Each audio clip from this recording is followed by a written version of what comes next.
करण्याचा प्रयत्न. ज्या पद्धतीची फलंदाजी करत होती, फलंदाजाला असं वाटत होतं प्रत्येक चेंडूवर आक्रमण करायचं आहे म्हणून, आणि त्यासाठीच इथे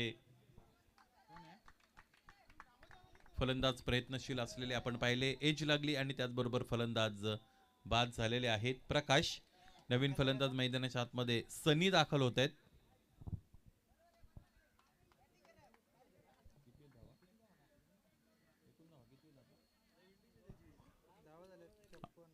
अठ्ठावन्न धावा धावपलकावर जोडल्या गेलेल्या खरं तर आपण बघू शकतो.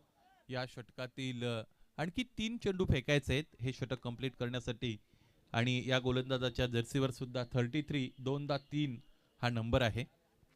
नवीन फलंदाज सनी, या फलंदाजाने सुद्धा पहिल्या फेरीच्या सामन्यामध्ये आक्रमक फलंदाजी दाखवली होती. 3 षटकार त्याच्या बॅटमधून आले होते.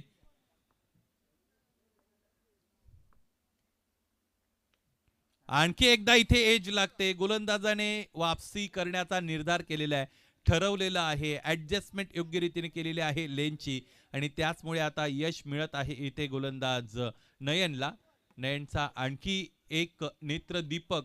खरं तर इथे आपण चेंडू बघितला आणि फलंदाज बाद झालेले आहेत. 45 जर्सी नंबर असणारा फलंदाज मैदानाच्या आतमध्ये सनीच्या बाद होण्यानंतर दाखल होत आहे.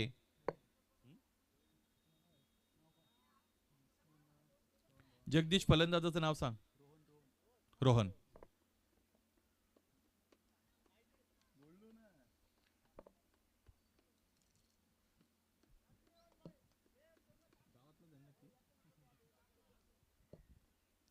रोहन स्ट्रायकिंग एंडला. रोहन यावेळेस समोरच्या दिशेने खेळण्याचा प्रयत्न करतायत. गोलंदाज इथे चेंडू खाली येतोय आणि आणखी एक विकेट इथे गोलंदाजाला मिळते. मला असं वाटतं या गोलंदाजाची या स्पर्धेतील अर्थात कोरावळेकर चषकातील ही विकेट हॅट्रिक आहे, आणि या चषकातील पहिला गोलंदाज आपल्याला मिळतो तो म्हणजेच जय बजरंग मोहोगर संघाचा, ज्याने लागोपाठच्या 3 चेंडूंवर 3 फलंदाजांना खेळाडू कक्षामध्ये धाडलेला आहे. जय बजरंग मोहोगर संघाचा नयन ठरतोय या स्पर्धेतील पहिला wicket taker wicket hattrick taker bowler.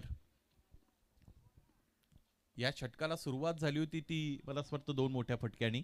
वाईडने सुरुवात झाली होती, त्यानंतर नो बॉल आला होता, त्यानंतर 2 षटकार आले होते, परंतु तरीही हार न मानता जिद्दीने चिकाटीने मैदानाच्या आतमध्ये गोलंदाजाने गोलंदाजी केली. 2